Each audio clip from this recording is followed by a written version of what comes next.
De retour les amis, pour la 9e partie de cette aventure. On va donc, on vient d'éliminer deux ou trois squelettes et un zombie, il me semble. 3 squelettes et un zombie. Et nos amis vont continuer leur progression. Allez, c'est parti. On fait un 3 avec l'elfe. 1, 2, 3.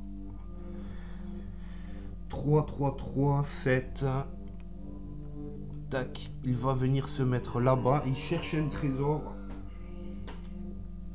Putain, j'ai du bol. J'ai vraiment du bol. Encore une potion. Pourtant, je les ai mélangées, les cartes trésors. Vous découvrez un petit flacon enveloppé, blablabla. On connaît l'histoire. Je retire donc une carte potion. Et c'est un breuvage magique. C'est un breuvage magique qui me permet de récupérer, de lancer 2 sortilèges au lieu d'un seul habituel lors de votre jet d'attaque jusqu'à votre prochain tour. Alors, est-ce que ce breuvage magique ne fonctionne que pour les actions offensives, les attaques, ou peut-il servir pour des restaurations de santé? Je ne sais pas du tout. Je ne sais pas du tout. Quoi qu'il en soit, c'est une belle trouvaille quand même, hein, on va pas se plaindre. Parce que...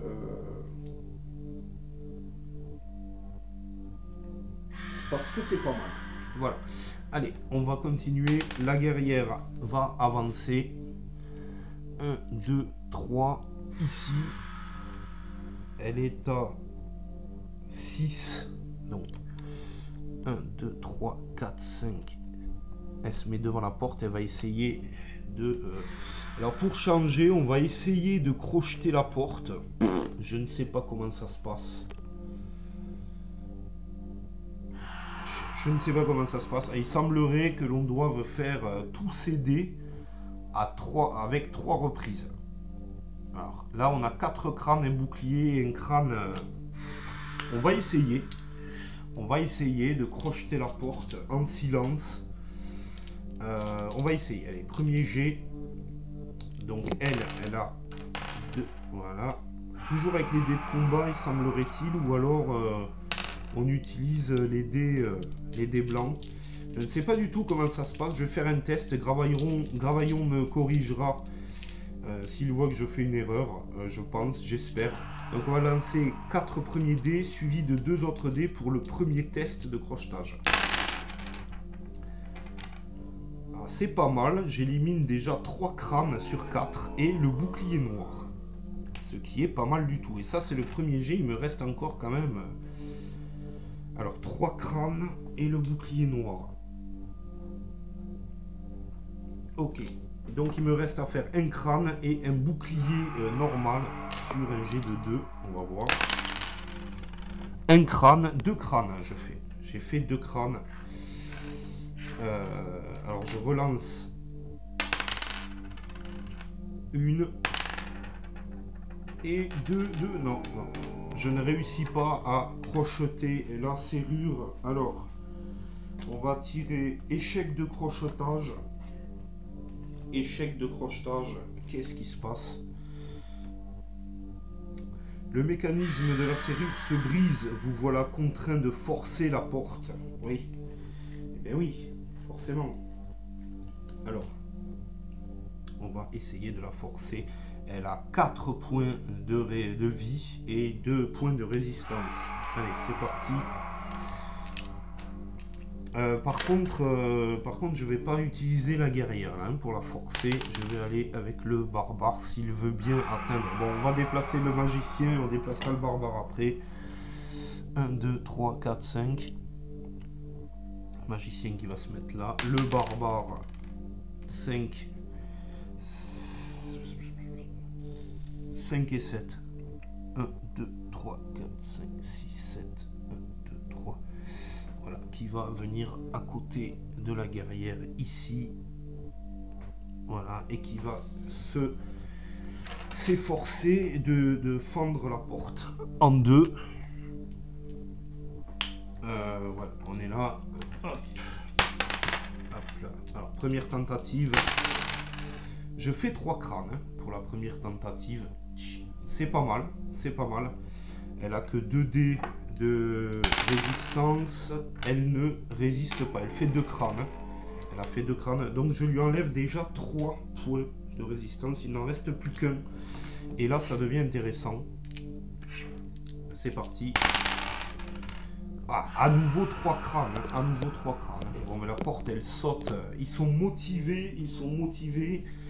Ils sont motivés. On va en profiter. C'est pas tous les jours la même chose. Allez, je tire une carte donjon. Et je tombe sur un couloir bête et méchant qu'on va mettre en place.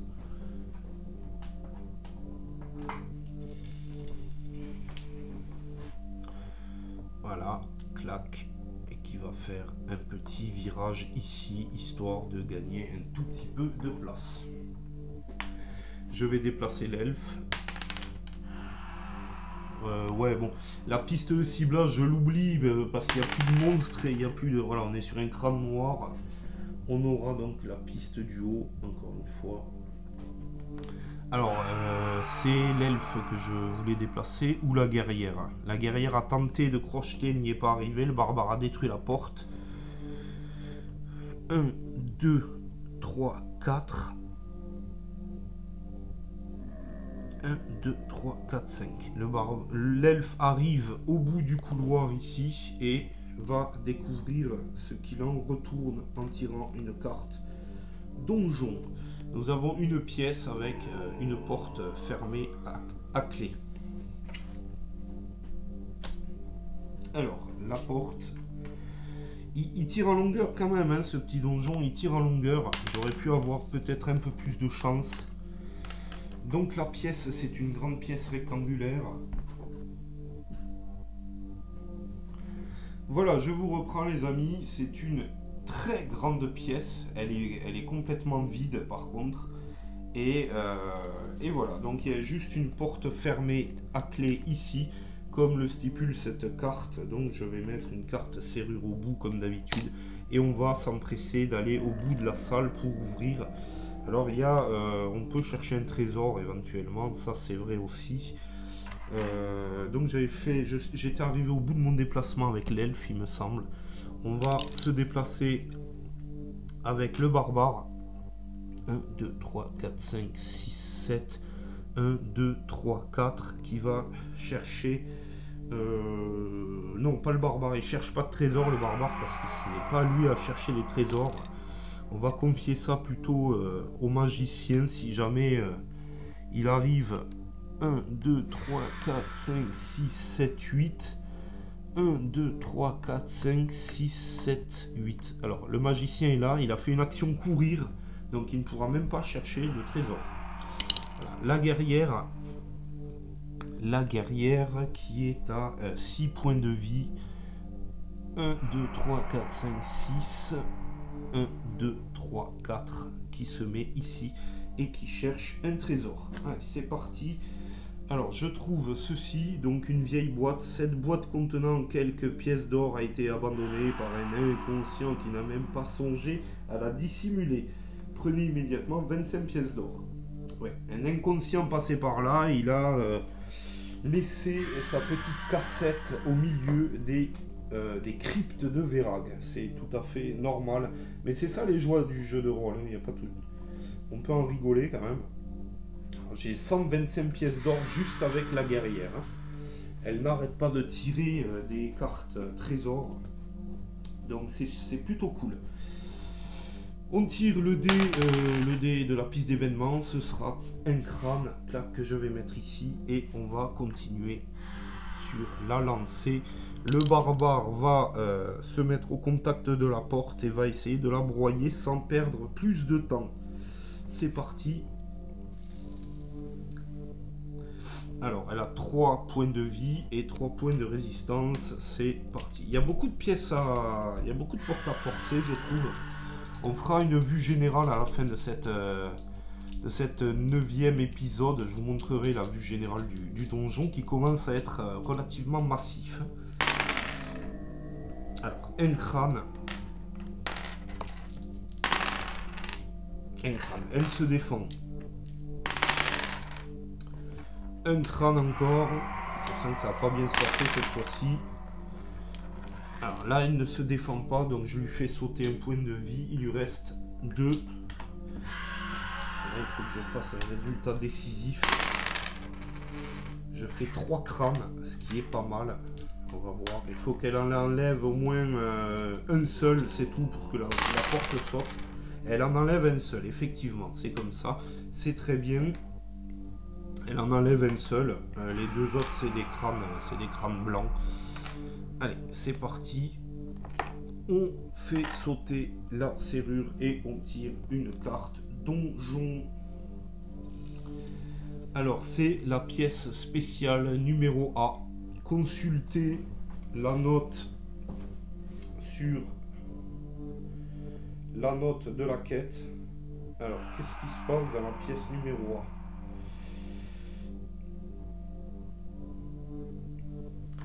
Alors, donc j'ai modifié sensiblement le texte. Donc, on est censé tomber sur une pièce directement qui est verrouillée. Étant donné que bien on vient de casser la porte, on va tomber sur un tout petit couloir. Tac, on va tomber sur un petit couloir. Vous allez vite comprendre. Un petit couloir ici qui est bloqué par des éboulis de chaque côté. Alors je vais essayer de me mettre là pour que vous compreniez mieux. Là, on a trouvé la pièce de Verag. Cependant, elle est fermée à clé et nous n'avons pas trouvé.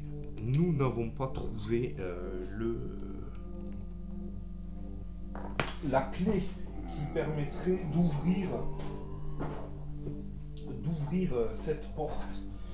Donc la porte est là. Elle est scellée et on ne peut pas la forcer. On ne peut strictement rien faire. C'est foutu, elle est fermée à clé, on ne peut pas la forcer, on ne peut pas la crocheter, on ne peut rien faire. On est obligé de trouver... elle ne peut être ouverte que par les héros en possession de la clé de l'antre de Verag. Cessez votre lecture si vous n'avez pas encore découverte. Alors non, on ne l'a pas découverte. On ne l'a pas découverte. Il ne me semble pas. Non, on ne l'a pas découverte encore. Il n'y a rien du tout. Donc voilà, ça c'est pour la petite modification très rapide qui va permettre d'incruster cette pièce dans le système. C'est-à-dire qu'au lieu de tomber directement sur la porte, eh bien, on fait une petite transition sur un couloir qui va nous permettre... Parce qu'ici, voilà, là c'est l'exemple type. Je viens de broyer une porte, donc ça ne colle pas. J'aurais trouvé un passage secret, ça ne collait pas, bien que le scénario ne propose pas plus de passages secrets. Mais voilà, donc là on est là. La pièce de Verag est là, mais nous n'avons pas la clé. Il va falloir rebrousser chemin et essayer de trouver la clé de la porte pour en finir enfin avec Verag. Alors, pour le coup, je vais essayer de faire de la place de l'autre côté et je vous reprendrai pour le 10e épisode et peut-être au 10e épisode, là, on trouvera la clé et on pourra aller en découdre avec ce chien de Verag. Voilà, allez, je vous laisse. Rendez-vous pour le 10e épisode. J'espère que ça vous a plu. Une fois de plus, on a quand même un donjon de qualité. On ne peut pas dire le contraire. On a un donjon de qualité et le système s'adapte plutôt bien. Donc on est vraiment bien. On est content. Voilà. Donc ici, on va rebrousser chemin. Il va falloir certainement... Voilà le donjon maintenant. C'est quand même pas rien. Je vous rappelle, on a commencé ici, on est passé là. Voilà, ça commence à être le dépotoir sur la table. Voilà, on est passé là. Clac, première salle avec la fameuse bibliothèque que je vous montre à l'envers. La deuxième salle avec une porte ici. Et c'est cette porte, je pense, qu'on va peut-être aller visiter. Vraisemblablement, je pense que là, ou là, on pourrait venir ici également pour ne pas aller trop loin. pour ne pas aller trop loin et pour essayer d'avoir quelque chose de cohérent. Dans ce cas-là, je déplacerai peut-être la porte ici. Et on verra. Dans l'immédiat, voilà le donjon dans son intégralité pour le moment. Ça, c'était la pièce avec la petite bibliothèque en biais. Les cryptes, donc, vous les avez vues, elles sont là. Elles sont là, les catacombes de Verag, qui se détachent bien du reste du donjon. Et bien tout ce dépotoir, avec ce dépotoir, en fait, cette mise en place qui commence à souffrir. Il me reste que très peu de place. Bon, là, ça sera vraisemblablement la pièce de Verag ici. Et on va essayer de profiter de cet espace vacant au milieu pour tenter de trouver la clé qui mènera à la pièce de Verag. Normalement, il ne devrait pas y avoir de problème majeur. On va le faire comme ça. Et puis, en même temps, ça permettra peut-être une cohésion plus forte avec les cryptes qui se trouvent là. On continuera peut-être avec des petits décors qui rappelleront les cryptes. Voilà les amis, regardez ces petits crânes qui sont super jolis. Cette guerrière et cet elfe qui pénètre. Ah, ces vues sont super belles. Moi j'adore, hein. J'adore. Regardez-moi cette petite salle. C'est joli comme tout, c'est joli comme tout, on prend beaucoup de plaisir à jouer avec de tels décors. Si d'aventure vous en possédiez, parlez-moi-en et peut-être je verrai avec Gravaillon comment lui faire passer mon système qui a été mis en page par mon sérigraphe. Je veux bien vous le faire passer pour que Gravaillon le mette peut-être sur son site si vous possédez du Dwarvenforge. Sinon, libre à vous de faire autrement, je ne sais pas si d'utiliser celui de Gravaillon. Mais si d'aventure vous possédiez du Dwarvenforge, n'hésitez pas parce que ça déchire, c'est tout quoi. Voilà. Allez, je vous laisse. Rendez-vous pour le 10e et peut-être l'épisode décisif de cette aventure. Les copains, c'est parti. Activez la cloche bleue, laissez des commentaires, abonnez-vous. Et puis, on sera super. Allez.